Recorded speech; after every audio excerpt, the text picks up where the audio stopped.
Hi வணக்கங்க. நம்மளுடைய ஜோஸ் ஆர்கானிக்ல ஹெர்பல் ஹேர் டை இன்ட்ரோடியூஸ் பண்ணியாச்சு. நிறைய பேர் இன்ஸ்டண்டா முடி கருப்பாகணும் அப்படின்னு சொல்லிட்டு கேட்குறீங்க. இன்ஸ்டண்டா உங்களுக்கு 10 நிமிஷத்துல முடி கருப்பாகணும் அப்படின்னா கண்டிப்பா நான் வந்து பிபிடி அமோனியா போட்டால் மட்டும்தான் உங்களுடைய முடி வந்து கருப்பாகும். ஸோ அது எனக்கு உடன்பாடு இல்லை. 100% இயற்கையான முறையில் தயாரித்து உங்களுக்கு கொடுக்கணுன்றது மட்டும்தான் என்னுடைய நோக்கம். என்னுடைய ப்ராடக்ட் உங்களுக்கு எந்த விதமான சைடு எஃபெக்டும் ஏற்படுத்தக்கூடாது அப்படின்றது தான் அதை விட மிக முக்கியமான ஒரு விஷயம். அப்படின்னு பார்க்குறச்ச நீங்கள் நம்மளுடைய ப்ராடக்டை நீங்கள் பயன்படுத்தும் போது எடுத்துக்கக்கூடிய நேரம் கொஞ்சம் கூடுதலாக இருக்குமே தவிர எந்த விதமான பாதிப்பும் ஏற்படுத்தாது. அதே சமயத்தில் இன்ஸ்டண்ட்டாக நல்ல ரிசல்ட்டும் தெரியும். எப்படின்னு பார்த்தீங்கன்னா நிறைய பேருக்கு இது தெரிஞ்ச விஷயம் தான். நிறைய வீடியோஸும் நான் நம்மளுடைய Jos Tamil health and beauty சேனலில் போட்டிருக்கேன், போய் பாருங்க. இதுல பாத்தீங்கன்னா தலையில எண்ணெய் அந்த மாதிரிலாம் இருக்கக்கூடாது. முன்னாடி நாளே தலை குளிச்சிடணும். இன்னைக்கு நீங்க மருதாணியை தண்ணியோட மிக்ஸ் பண்ணிட்டு நல்லா அப்ளை பண்ணிடணும். நம்மளுடைய ஹென்னா பவுடர் பேக்கை ஒரு 45 நிமிஷம் விட்டுட்டு தலைக்கு குளிக்கும் போது ஷேக்கா ஷாம்பு எதுவுமே யூஸ் பண்ணக்கூடாது. வெறுமனே தண்ணி விட்டு தலைக்கு அலசிட்டு வந்துடணும். அன்னைக்கே நீங்க அவுரி போடுறதா இருந்தாலும் போட்டுக்கலாம்.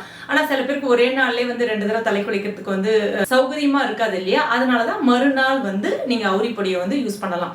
அவுரி பொடி நம்மளது எந்த விதமான கெமிக்கலும் இல்லாதது அப்படின்றதுனால உங்களுக்கு சில பேருக்கு அவுரி பொடி பயன்படுத்தினா அந்த அரிப்பு அந்த மாதிரிலாம் வரும்ல, அந்த மாதிரிலாம் எதுவுமே ஏற்படுத்தாது. தாராளமா நீங்க வாங்கி பயன்படுத்தலாம்.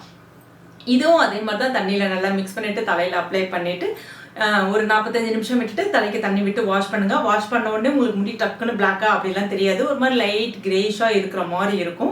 ஒரு 12 மணி நேரம் அப்படியே ஃப்ரீயா விட்டுடுங்க. தலையில எண்ணெய் அந்த மாதிரிலாம் எதுவுமே இது பண்ணாதீங்க. அவுரி போட்ட பிறகும் ஷாம்பு யூஸ் பண்ணக்கூடாது. ஓகேங்களா? ஒரு 12 மணி நேரத்துக்கு அப்புறமா நீங்க தலையை நோட் பண்ணி பாருங்க. தலைமுடி நல்ல கருங்கருங்கன்னு மாறி இருக்கும்.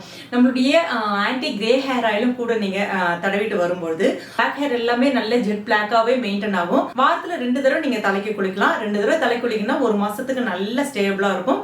அதே மாதிரி பட்டுன்னு உங்களுக்கு வெள்ளை முடி தெரியாது. ஏன்னா நம்மளுடைய ஆன்டி கிரே ஹேர் ஆயில் நீங்க தடவிட்டு வரும்போது ஒரு டார்க் ப்ரௌன் ஷேட் அழகா மெயின்டைன் ஆகும். சூப்பரா ரிசல்ட் கிடைக்கும். நான் ட்ரை பண்ணி அது உங்கள்கிட்ட ஷேர் பண்றேன். ஏன்னா நானும் 40+ தான். 40+ வரும்போது என்னென்ன பாதிப்பெல்லாம் வரும் அப்படின்றது எனக்குமே தெரியும். அதை நான் கடந்து ஒரு ப்ராடக்டா இன்னைக்கு நான் உங்களுக்கு ரெடி பண்ணி கொடுத்துட்டு இருக்கேன். ட்ரை பண்ணி பாருங்க.